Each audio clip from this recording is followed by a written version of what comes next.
балалар, музыка сабағын бастаймыз. Балалар, қазір қай мезгіл?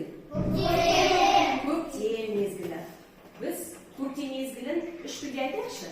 Көктем, весна, сын. Тамаша, қол соғып қойып. Ал балалар, үйге келгенімізге қандай ән еді? Жаттауға берді? Көктем әнін жаттауға. Жаттап келдік па? Ал қана айтамыз. Қолды қана қоямыз. Көктем келді, құс келді, ойнаймыз біз сәлиге, біздің көлге түскелі, болды көктем қазиге.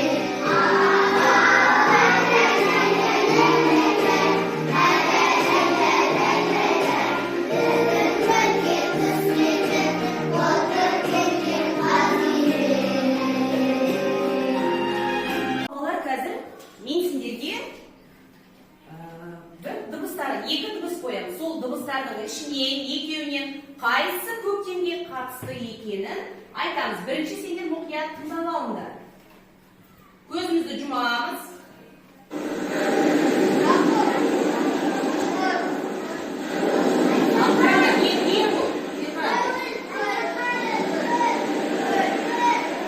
Ненің дыбысы?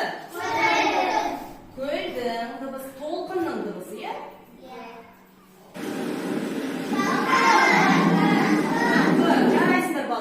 Енді осы екі дыбыстың қайсысы көктем мезгіліне қатысты? Жаңбыр.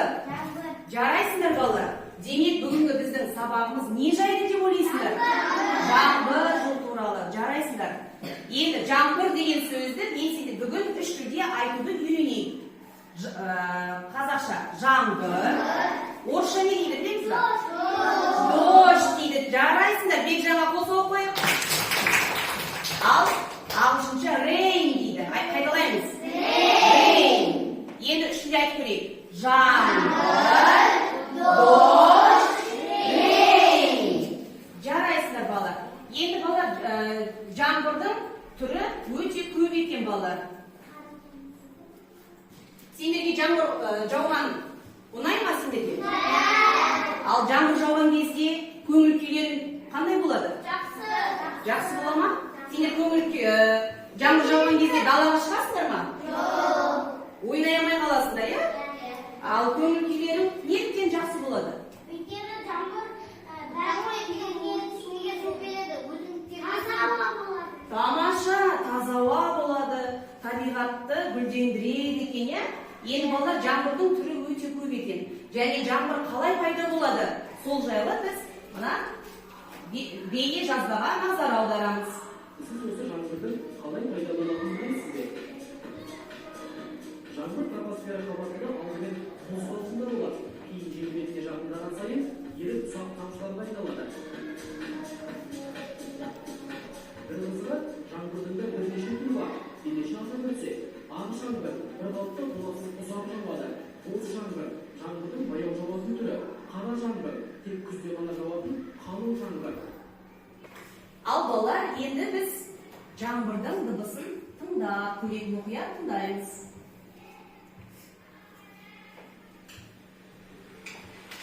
Қалай басталды? Жай басталды.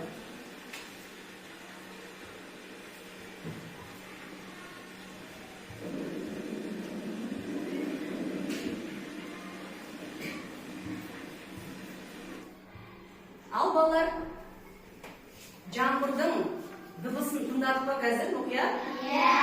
Олай болса қазір жаңбырдың дыбысынан қандай динамикалық белгілерді байқадыңдар. Соны қазір қимылмен көрсетеміз. Ол үшін қазір қолдарына карандашты аламыз.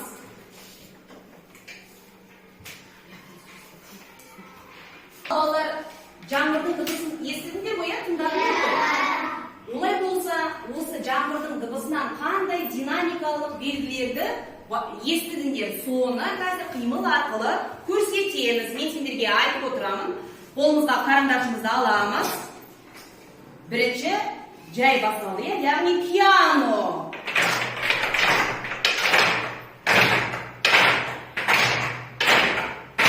Крещендо.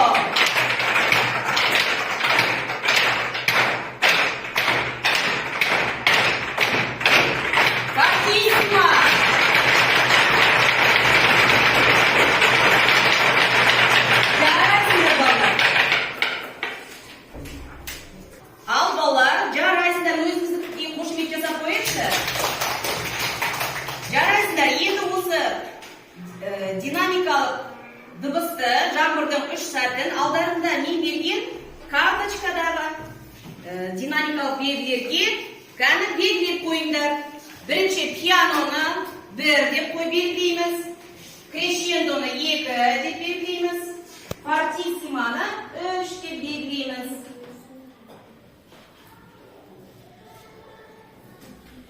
Бұл жаңбырдың 3 кезеңі, динамикалық кезеңі.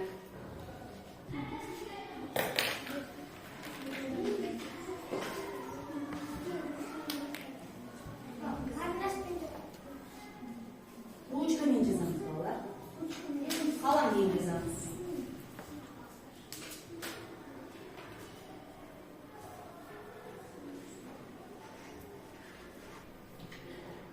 Ал балалар, біз келесі бері мына тақтаға қараймыз. Мына рейстік аспабы және оның жасалу жолымен танысамыз. Рейстік ағылшын тілінен аударғанда жаңбыр таяқшасы деген мағынаны білдіреді екен. Рейстік аспабын ол кактус немесе бамбук таяқшасынан оны алады да екі шетін бекітеді екен. Оның ішіне тіс шұқығыш салады екен. Және оған мынандай дәнді дақылдарды салса да болады. Кішкентай майда тастарды, күріш, бұршақ, осындай қатты заттарды салып, ішіне салады екен. Сонда жаңбырдың дыбысы шығады екен. Ол ерте заманда Чили, Перу елдерінде пайда болған екен. Олай болса, енді жаңбырдың дыбысын тыңдаймыз.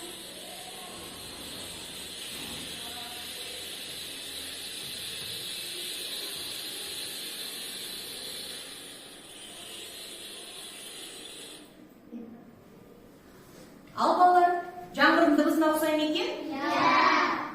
Бұл аспаптың аты рейстік аспабы деп аталады.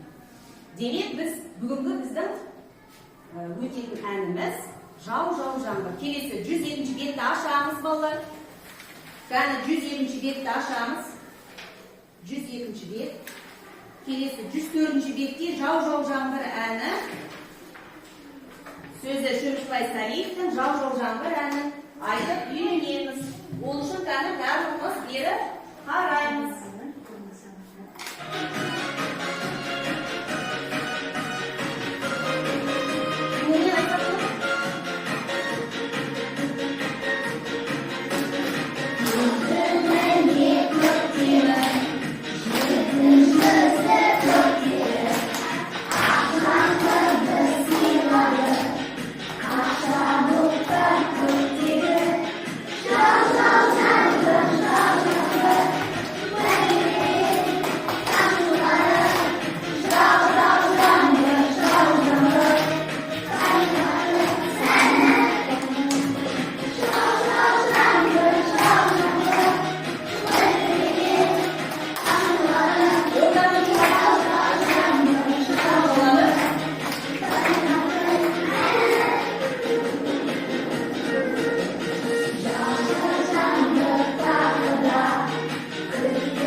Жаңадан жаңбыр жауған кезде не істейміз? Алақанымызбен көреміз, жаңбыр жауып жатыр ма, жауып жатқан жоқ па деп. Ал жаңбыр қатты жауа бастағанда не істейміз? Дұрыс, қол шатыр ұстаймыз. Жаңбыр басылып, күн шыққаннан кейін не істейміз? Не шығады далада? Дұрыс, қан рахаттан таза жатайықшы. Жаңбырдан кейін өте тазарып, ауа тазарып, жаңбыр басылғаннан кейін ауа таза ұштап кетсін. Жаңбыр жауып кетті, алтындар ұстаймыз.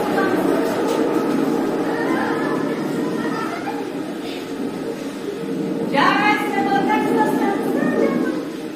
Ал балалар, біздің осы қылығымызға қандай мақал айтуға болады, балалар? Кім айтады? Айта ғой. Тамаша.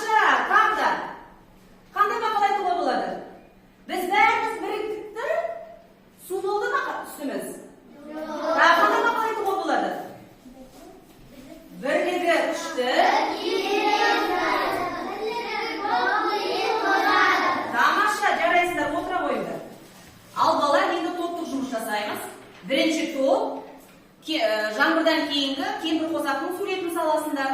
Акварель бояуын боясаңдар болады. Ал екінші топ көктемгі жаңбыр тақырыбына эссе жазасыңдар. Ал үшінші топ жаңбыр сөзіне 5 жолды өлең құрастырамыз.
Жаңбыр басылғанда кемпір қосақ шығады. Кемпір қосақ жеті түстен шығады.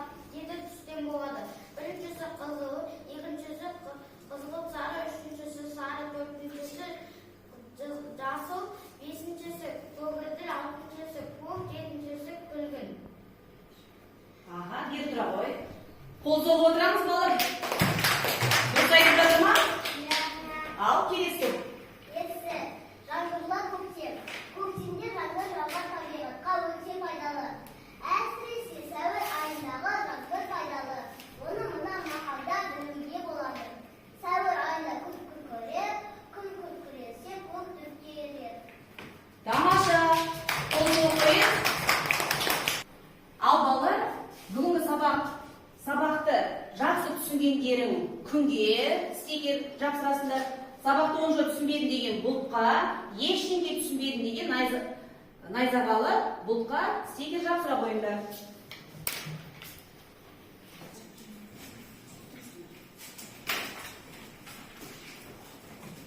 Симаса түсіне. Ал балалар, сабақты өте бүгін жақсы түсінген екенсіңдер. Олай болса үйге тапсырма 102-103 бетті оқимыз.